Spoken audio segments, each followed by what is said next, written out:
Alright everyone, welcome back to the channel. Unfortunately, Hurricane Milton has just strengthened into a Category 5 hurricane, which obviously is a very major hurricane, the highest on the Saffir-Simpson scale when measuring typhoons and hurricanes. Even though they're named differently depending on where they're at, we use the same exact scale, and Category 5 is the highest. And Hurricane Milton has reached that category in almost record time, in like literally less than 12 hours, which is obviously very concerning. What's even worse is that it now has wind speeds nearing 200 miles per hour, or 320 kilometers per hour for my international viewers, which is already surpassing Hurricane Irma's wind speeds at her peak intensity, which is around 185 miles per hour, or 302 kilometers per hour, and there's a chance that it could rival the wind speeds of Hurricane Patricia back in 2015, which is the highest wind speed ever recorded by a hurricane at 215 miles per hour, or 345 kilometers per hour. And we're already at pressures that we haven't seen since at least Hurricane Wilma, below 900. And Hurricane Patricia is also the hurricane with the lowest pressure ever recorded at 872 millibars. And with the way Milton is developing right now, we're pretty much getting close to setting that records, which is pretty insane. Now, the reason why I'm making this video is because I live in Florida, and we are in the direct path of this major hurricane, and I gotta say, I'm pretty worried about this one. And believe me, I got a lot of goddamn reasons to be terrified at this beast. Now, if some of you guys live in Florida, I'm pretty sure you have been through hurricanes before, or if you live like, the southern United States, like in the southeast, which is pretty prone to hurricanes, the Florida Peninsula, the Carolinas, the Gulf Coast, Mississippi, Alabama, Louisiana, the Gulf Coast of Texas, maybe you live in Mexico, Cancun, the Yucatan Peninsula, even the Caribbean. If you live in any of these areas, you have lived through hurricanes before, and or tropical storms. That's just what happens every summer and fall in this part of the Western Hemisphere. So hurricanes are something that we unfortunately have to deal with in this part of the world, particularly in this area of the Western Hemisphere, the southern United States, the Caribbean, the Gulf Coast. So I happen to live in this part of the world, so I have been through hurricanes before. So what we're seeing with Milton and what we saw earlier with Helene is not necessarily new since, well, I have been through it multiple times before. But what we're seeing with Milton and how it was developing is really starting to concern me. This is a storm that we haven't seen, at least since Hurricane Irma, and if you follow me on X, aka Twitter, I've been sounding the alarm about it for a while, and I've been sounding really concerned about it, and I have very good reasons to. I don't think I have been worried about a major hurricane like this since Hurricane Matthew and Hurricane Irma, which both did just as bad damage to us, and it took us years to recover from it. But with the way that Milton has been developing, and it's still developing as of recording, this is a pretty insane situation, and I don't think I have seen anything like this. Now, the Gulf of Mexico, which is where the storm is located, the Gulf of Mexico is known to infamously have hurricanes that develop and intensify at a rapid pace due to how warm the waters are naturally year-round, especially during hurricane season. This has been happening for quite some time, obviously, and this is why the Galveston hurricane did what it did, and it's essentially why it's the most destructive hurricane in U.S. history. Hurricane Harvey and Hurricane Katrina also come to mind. Hurricane Michael is another one. What do all of these hurricanes have in common? They all developed over the Gulf of Mexico, rapidly, and this is why Gulf hurricanes are oftentimes the most worrisome. It's because it's the perfect environment for these hurricanes to develop and intensify. So obviously, this has happened before, and some people are talking about like weather control and whatnot, and others are pointing the fingers at climate change, as per usual. So, you got one group of people who are blaming climate change for this hurricane, and then you got another group of people who are blaming the government for supposedly controlling the weather and creating these hurricanes. I'm not even going to bother weighing in on it because everyone seems to have a different opinion. What I would say is, to all my fellow viewers and subscribers in Florida, please do be prepared, because by the time I finish recording, editing, and this video is uploaded, you don't have that much more time to prepare. And especially if you are in the path of Hurricane Milton, you guys need to be as top-notch prepared as you can possibly be. And all indicators are showing that this is going to be a really, really bad storm. Again, we're talking wind speeds that we haven't seen since Hurricane Patricia, and about the size that we haven't seen since Typhoon Tip. And of course, the most concerning part is the storm surge along the coast, especially around the western coast of the state in the Tampa Bay area, which looks to be right in the crosshairs and directly in the path, which could be 15 to 20 feet high, or 4 to 6 meters high, which is scarily high. In fact, that is just as high, if not higher, than my actual house. Florida is as flat as a pancake, and literally, it is actually flatter than a pancake based off of scientific research. Just a little fun fact I have to throw in there, the more you know.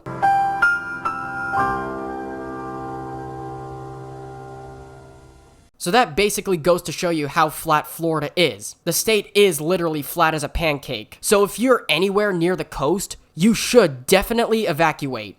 In fact, actually, you must evacuate immediately. And hopefully you've already evacuated, but if you haven't already, you should definitely be considering doing so right now.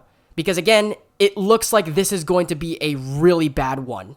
It could potentially do even more damage than Hurricane Helene actually did in North Carolina. And judging by how this storm is looking right now and how rapidly it is intensifying with no sign of it slowing down, it could be even worse than that. This might actually be the worst storm of this year's hurricane season. Now, thankfully, Florida does have one redeeming feature, which is, for instance, if you go into the Carolinas and places like that, and this happens with both Hurricane Irene and Hurricane Sandy in New York and New England back in 2011 and 2012. This is why Hurricane Sandy was very destructive when it hit up north. If you have an area that happens to have a lot of mountains and hills, what does water tend to do? It gets funneled down from the hills and mountains because it needs somewhere to go. Where does the water end up going? It goes to the flat, low-lying valleys. Where do most people live? They live in the valleys. And so the mudslides is what causes the most damage,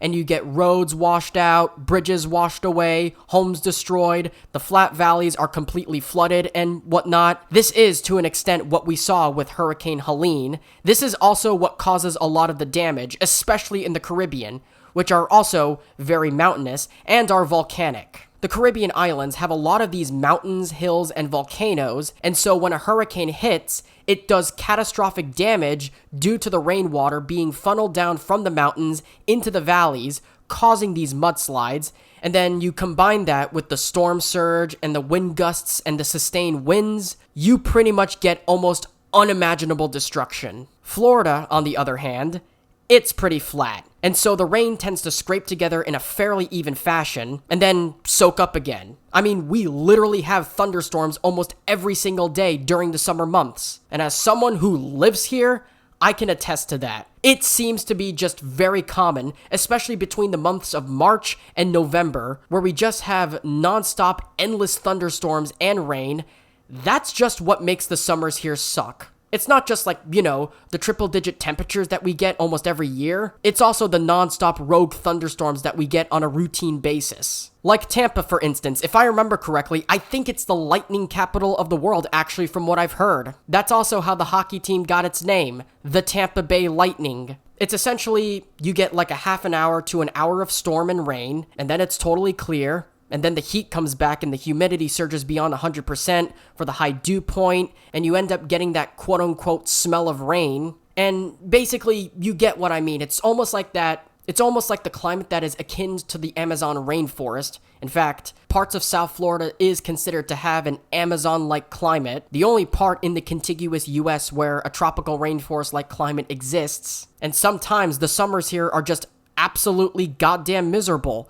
That's why the snowbirds usually like to come down here during the winter, because while they have to deal with like the cold snowstorms, down here, the temperature and weather during the winter is actually perfect. We don't have any of that in the late fall and early winter. Our winters are very dry and temperatures don't go above the 80s. And it's actually the only time I'm able to go outside and play or go for a walk once a week. The storm surge specifically along the coast could do absolutely catastrophic, and the sustained wind speeds and the wind gusts add to that and make the situation much worse. It's going to be pretty nasty and very messy. Hopefully your windows are all shuttered up, Hopefully you've got the wife and kids, and the dog, and the cat, and your grandma, and you've decided to go at least somewhat inland, where it's a little bit safer, and where at least the storm surge isn't going to be a problem there. Like for me, right now, my windows already have the shutters on, at least the ones on the bottom floor.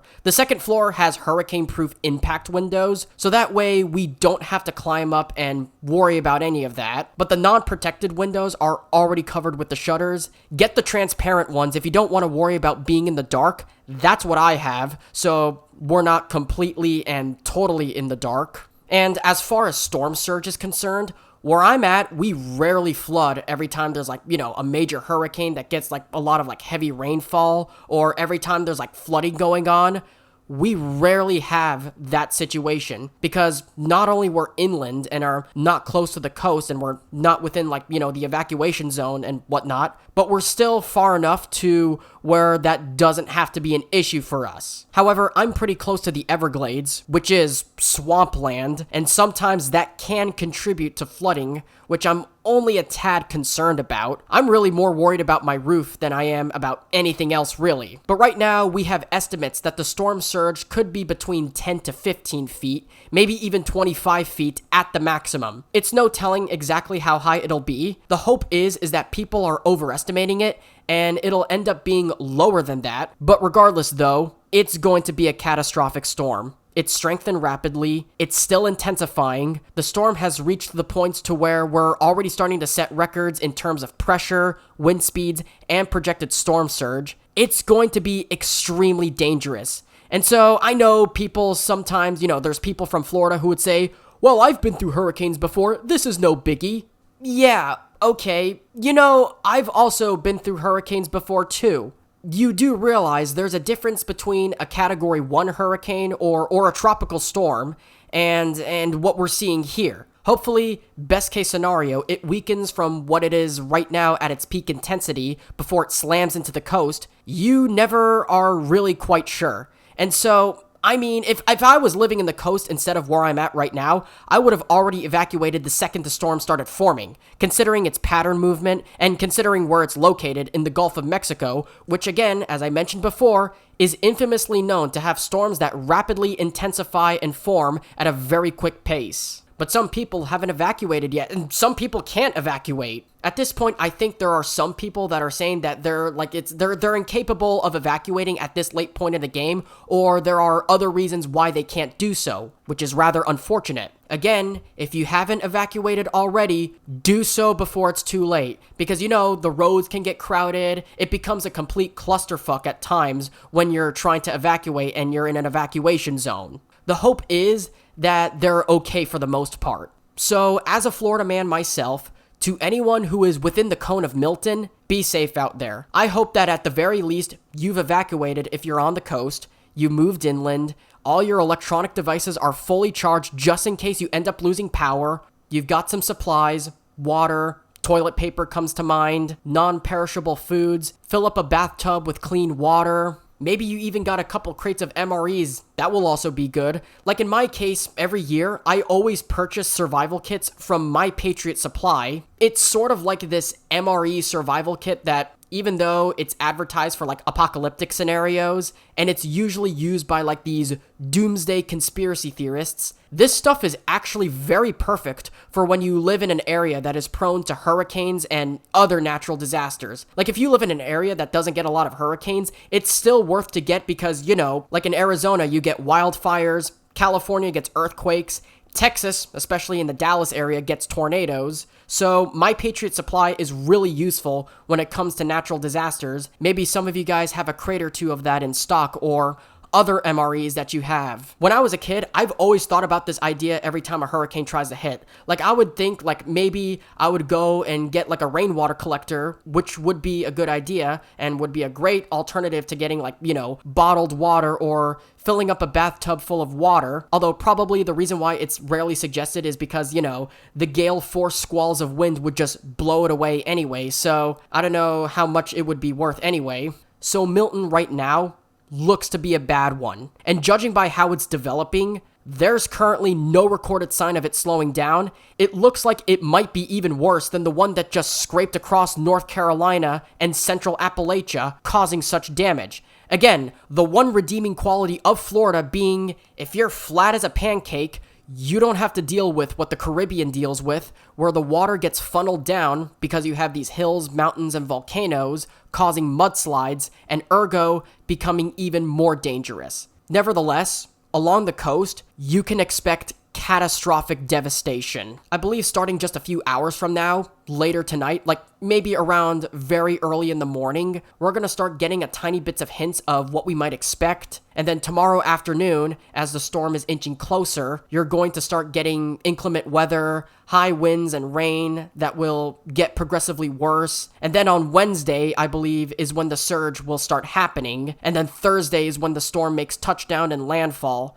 And that's when we'll get all the 200-mile-per-hour winds and the wind gusts especially, which are much higher than the sustained winds, will start to kick in. I'm pretty sure that the live footage of that will be incredibly surreal to watch in real time, and that there will be, unfortunately, many people that are killed and many people who will completely lose their homes by such a storm. So I'm really concerned, not only just about my safety, but also others as well.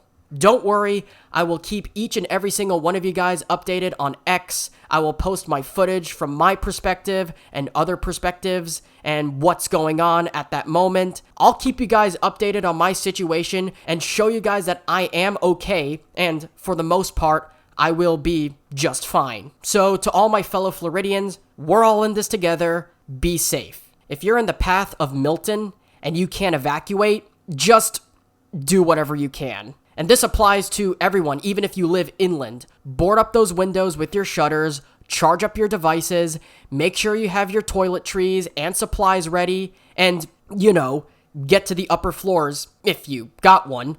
Most homes and Florida residential structures only have like a ground floor, especially the ones along the coast. Thankfully, my house is a 2-story house, so God forbid flooding happens, I'll still be safe in the upper floors. I also do have scuba diving gear, so maybe I can go in and dive and maybe even do some rescue operations. And, there's a reason you don't find that many basements down here. I wonder why. Well, as a Florida man myself, it should be pretty goddamn obvious as to why that's the case. Well, we used to have a basement, now it's just a swimming pool. It's sort of briny, and it's not like anybody drowned in here, so whatever. So we're monitoring this, of course. I'm sure that pretty much everybody is keeping an eye on it, and so far, this looks to be a pretty deadly storm, and it's going to be a big problem, I think, for Florida. Like, we should not be fucking with this storm. Knowing how powerful this storm is right now, knowing how fast it intensified, and knowing the potential of how powerful it can be. For Florida,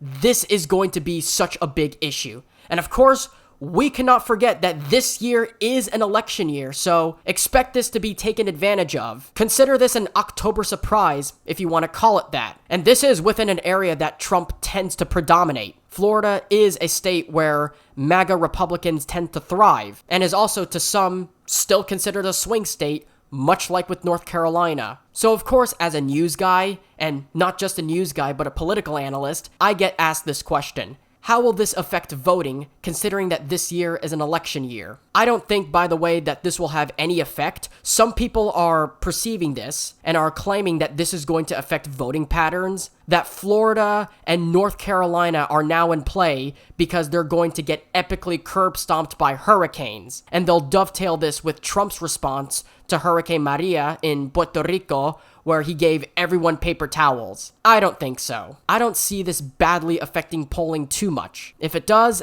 I don't think that this will badly hurt Trump or the GOP. If anything, I'll take up the inverse claim. I believe that the lackluster response by the Biden-Harris administration through FEMA and whatnot is actually going to end up distancing more voters than are actually, prevented from voting because of the already devastating damage in North Carolina from Hurricane Helene and the already anemic response to it, which, by the way, is a much worse response than what Trump did in Puerto Rico after Hurricane Maria. I believe that this is actually, at the very least, I think that this is kind of sort of like a point of equilibrium, if anything. I don't necessarily think that this is going to affect polling, at least at a grand scale. Some people are going to blame climate change for the accelerating strength of hurricanes. Others are even going as far and are saying that this is like some sort of geoengineering conspiracy theory, that the government is deliberately seeding the hurricanes to make them more powerful and, moving it into a different direction in order to fuck with people and trying to get them to believe in a certain way.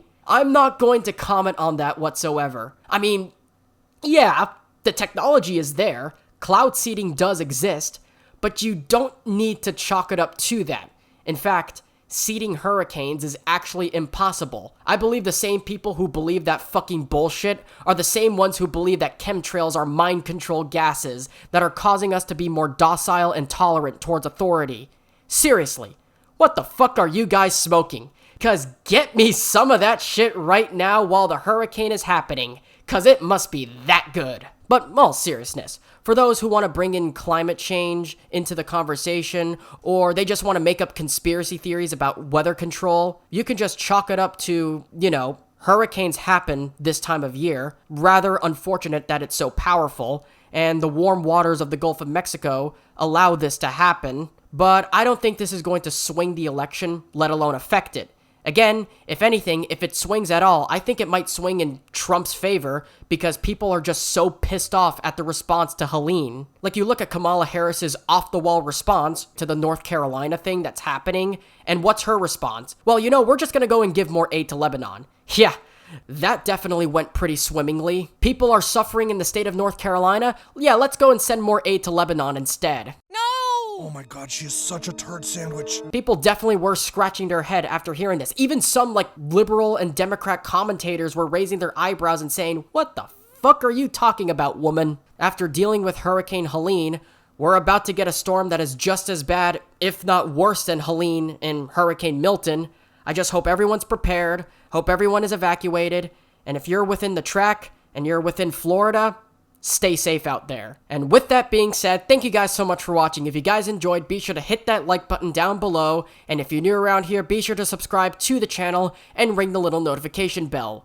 Be sure to follow me on all my social medias, links are in the description below, especially on my X/Twitter. I will be sending you guys updates there about Hurricane Milton, so be sure to stay tuned there. Follow me at Axiom, that is at AXY0M. I'll flash it to you on the screen. I'll leave it in a pinned comment down below. Share this video around with your friends, families, boyfriends, girlfriends, enemies, whomever. Definitely helps me out a lot, helps the video grow, and helps grow the channel if you were to share this around with whomever you know. This is going to be a very nasty storm. I know I've said this so many times. It's going to be messy. It's looking pretty scary as of now. Make sure you follow all your local precautions. Make sure you have everything prepared. Make sure the windows are boarded up with shutters. Make sure you do whatever possible to keep yourself safe in this storm. As someone who lives in a state that will be affected by it, I am really concerned about it, and it's gonna be a doozy, so make sure you're safe. I will keep you guys updated on my end. And anyways, like, subscribe, ring notifications, and until then, take care, talk soon, and I'll see you guys in the next one. You're awesome.